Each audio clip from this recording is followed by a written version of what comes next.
Welcome to SimLab. Today we embark on a noble study. Can one good sim survive 7 days of unrelenting evil without losing his mind, his manners, or his will to live? Our subject, Desmond, has been carefully engineered for maximum optimism, good, self-assured, and outgoing. A textbook nice bloke. To test his moral fortitude, he'll be locked inside a modest house with 7 Sims who are, well, nightmares. Their traits include evil, mean, hot-headed, and gloomy. In short, it's a dinner party from hell. The lab setup includes a small kitchen, 1 bathroom, 6 beds, 7 beds when I finally decided to add it, a television, free will fully enabled, door removed, spirits reasonably high. Let the experiment begin. Straight away, everyone looks uncomfortable. Even Desmond, our one good sim. His goal is simple: stay calm and happy for 7 days while surrounded by evil. He gets angry quite quickly, probably the shock of it all. Still, he stays mostly positive. Perhaps good really can overcome evil. Embarrassment becomes a problem. Desmond keeps saying the wrong thing, then hides in the bed to recover.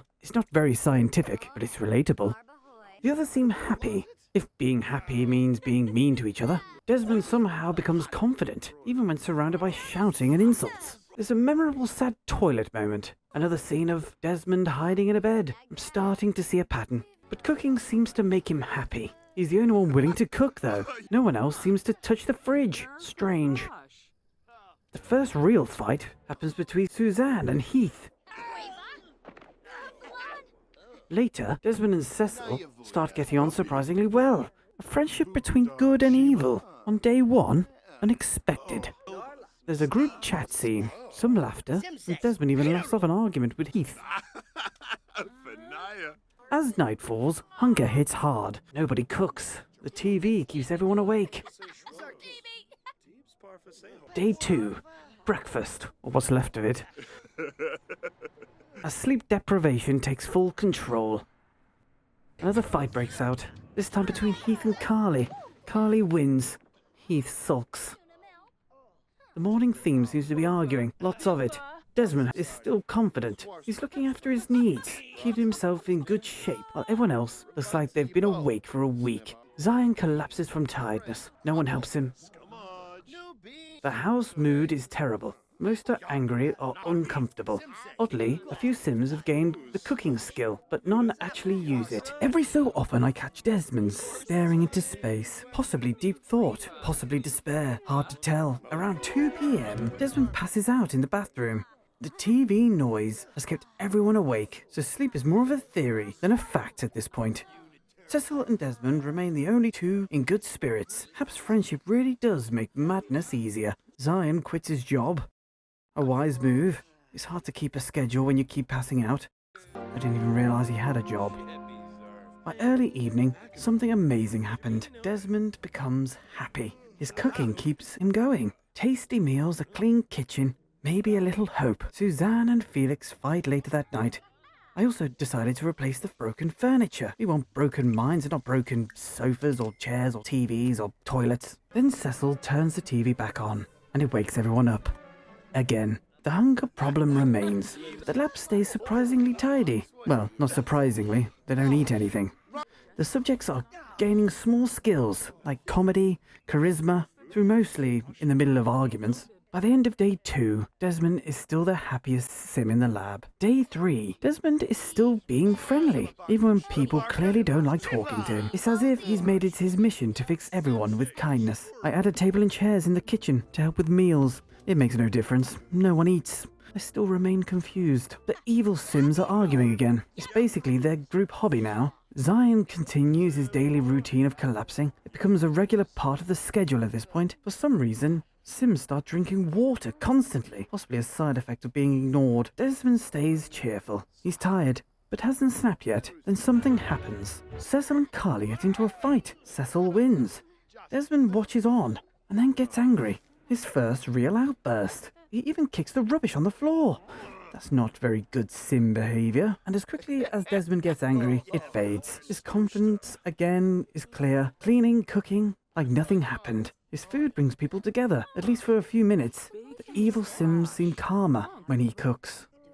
Day 4. In the lab, Desmond is smiling. Yes, actually smiling. He and Cecil are getting along again, which is deeply unsettling. To help with the growing rubbish problem, I bought an outside bin, and I naturally place it in the bathroom. Ah, that was definitely a mistake. Now every time someone needs the toilet, there's another sim either kicking the bin or cleaning up after it. Truly, I've created a masterpiece of terrible design. I've decided to adjust the experiment. Subjects now like cooking instead of hating it. Within moments, a flood of hopeful idiots rushed into the kitchen to make food. At last! A win for science, until Heath stole someone's meal. Of course, he's evil to his core, and honestly, I respect his commitment. But it works. Starvation has been avoided. The house now smells like burnt toast and questionable soup. But progress is progress. Unfortunately, the toilet has become a social hub of the house. Privacy is dead. Cecil, once Desmond's friend, suddenly starts shouting at him, perhaps angry that he cared too much. Emotions are messy. I finally removed the TV. It had caused more chaos than joy. But now Desmond can't even use the toilet in peace. Solving one problem has created another. Classic science. Day 5. Early hours brought calm. Meredith was the only one awake. A rare moment of peace in the lab. The silence was almost soothing. 8 a.m, the calm was over. The toilet situation continued. As expected, it now become less of a bathroom and more of a waiting room for the desperate.